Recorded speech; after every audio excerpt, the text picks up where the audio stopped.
Assalamualaikum warahmatullahi wabarakatuh. Halo semuanya, sebelumnya perkenalkan nama saya Rizky Nur Amala.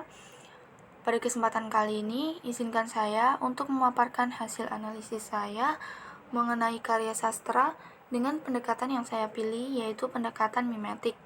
Namun sebelumnya, mari kita ingat kembali apa itu karya sastra. Menurut Sumarjo, sastra adalah ungkapan pribadi manusia yang berupa pengalaman, pemikiran, perasaan, ide, semangat, dan keyakinan dalam suatu bentuk gambaran konkret yang membangkitkan pesona dengan alat bahasa. Sedangkan, menurut Suharyanto, sastra adalah pengungkapan hidup dan kehidupan yang dipadu dengan daya imajinasi dan kreasi seorang pengarang, serta dukungan pengalaman dan pengamatannya atas kehidupan. Dari dua pendapat tadi, dapat disimpulkan bahwa karya sastra adalah ungkapan yang berasal dari hati, perasaan, pikiran, dan juga pengalaman manusia, baik dalam bentuk lisan maupun tulisan, dan mempunyai nilai keindahan di dalamnya. Dalam analisa kali ini, saya memilih salah satu jenis karya sastra, yaitu puisi. Puisi merupakan karya sastra imajinatif dengan bahasa yang padat dan singkat, serta berasal dari ungkapan atau curahan hati manusia yang terikat dengan bait, irama, dan ritma. Nah, teman-teman, pada saat kita membaca sebuah puisi, seringkali kita menemukan penggunaan bahasa yang indah, dan seringkali juga dalam kita membaca puisi tersebut, kita dibuat kebingungan dengan makna yang disampaikan dalam puisi tersebut. Untuk itu, diperlukan adanya analisis untuk mengetahui makna yang disampaikan oleh pengarang melalui puisinya.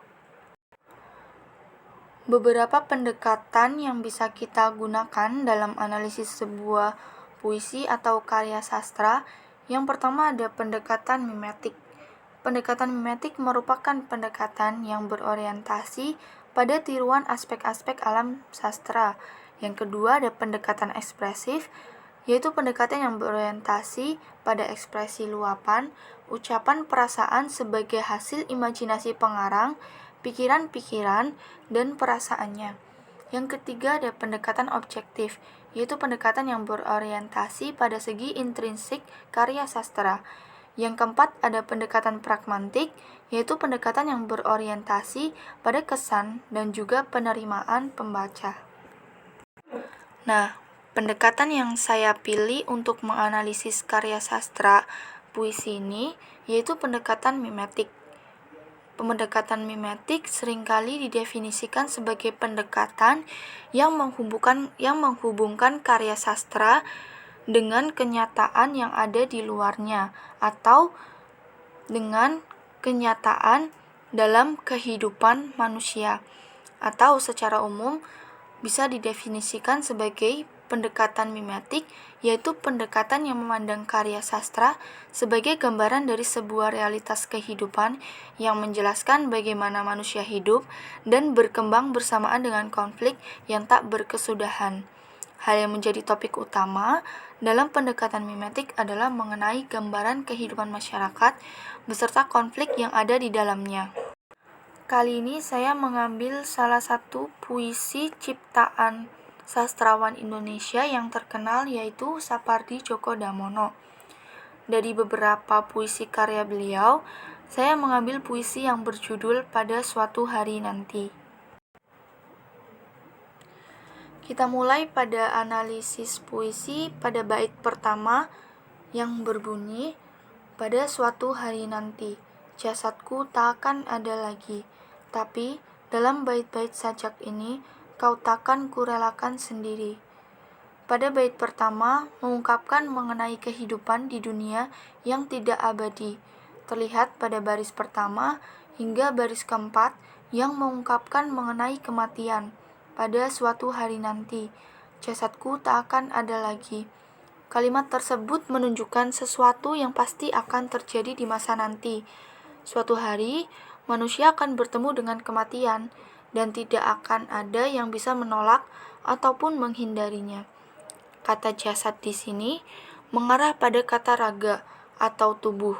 Lalu kalimat tak akan ada lagi menunjukkan pada saat mengalami kematian, raga manusia sudah tidak dapat lagi dilihat di dunia, melainkan sudah terbawa ke alam yang berbeda. Tapi dalam bait-bait sajak ini, kau takkan kurelakan sendiri. Pada baris ketiga dan keempat, menunjukkan bahwa Sapardi Djoko Damono tidak akan membiarkan pembaca merasa kehilangan dirinya. Melalui beberapa karya puisinya, Sapardi Djoko Damono akan selalu menemani pembaca walaupun kini raganya sudah tidak dapat lagi menemani di dunia. Kita lanjut pada analisis bait kedua.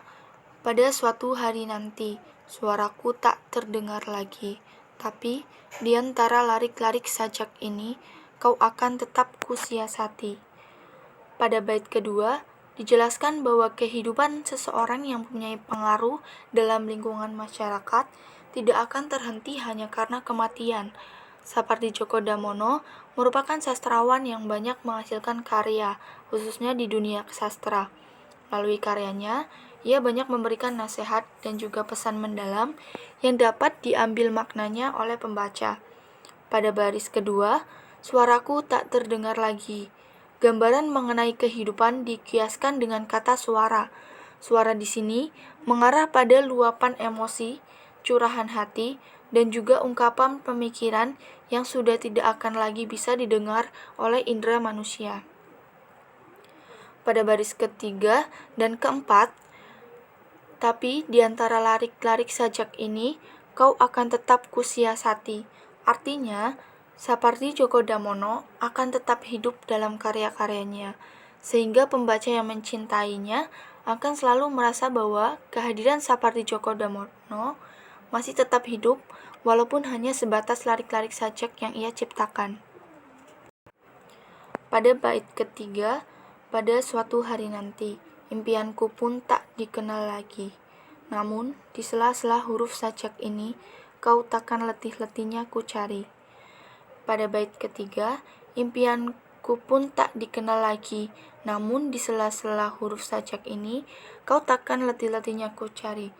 Ini menjelaskan bahwa walaupun kehidupannya sudah tidak dikenal lagi, namun Sapardi Djoko Damono akan tetap berusaha agar setiap karya yang ia ciptakan dapat membuatnya tetap dikenal di masyarakat. Terbukti hingga sekarang, semua karyanya masih menjadi kegemaran bagi penikmat puisi. Karyanya masih terus terdengar sampai dengan detik ini. Lalu, apa sih hubungan realita kehidupan puisi Sapardi Djoko Damono pada suatu hari nanti dengan realitas kehidupan? Teman-teman, pengarang membuat sebuah puisi tentunya ingin memberikan makna bagi setiap pembacanya. Nah, Sapardi Djoko Damono ini menggambarkan puisi tersebut seperti ingin memberikan sebuah pesan yang ada dalam dirinya untuk pembaca. Makna dari puisi ini menjelaskan tentang sebuah fase akhir kehidupan yang pasti akan dialami oleh setiap orang, yaitu kematian. Kematian merupakan hal yang melekat pada setiap makhluk hidup, terutama manusia, dan tidak ada satupun yang dapat lari darinya. Seseorang yang pergi meninggalkan dunia berharap jika dirinya selalu dikenang, walaupun tubuhnya sudah terbawa jauh ke alam yang berbeda. Melalui karyanya, Sapardi Djoko Damono berharap walaupun raga beliau sudah terkubur oleh tanah, tetapi karyanya tidak akan ikut terbawa lenyap begitu saja. Sapardi Djoko Damono akan tetap hidup bersama dengan sajak dan juga rangkaian kata yang ia bentuk dalam sebuah karya. Dalam kehidupan nyata, jika seseorang meninggal dunia, maka apa yang dahulu pernah ia berikan untuk banyak orang tidak akan hilang dan dilupakan begitu saja. Terbukti hingga sekarang, karya-karya Sapardi Djoko Damono masih menemani kita, para penikmat puisi, dan juga banyak orang yang kemudian mengekspresikannya, salah satunya melalui kegiatan bermusikalisasi puisi dengan menggunakan puisi karya Sapardi Djoko Damono. Demikian analisis puisi saya Dengan pendekatan mimetik, semoga apa yang saya sampaikan bisa menjadi ilmu tambahan bagi teman-teman semua. Kurang lebihnya saya mohon maaf. Terima kasih. Billahi taufik wal hidayah. Wassalamualaikum warahmatullahi wabarakatuh.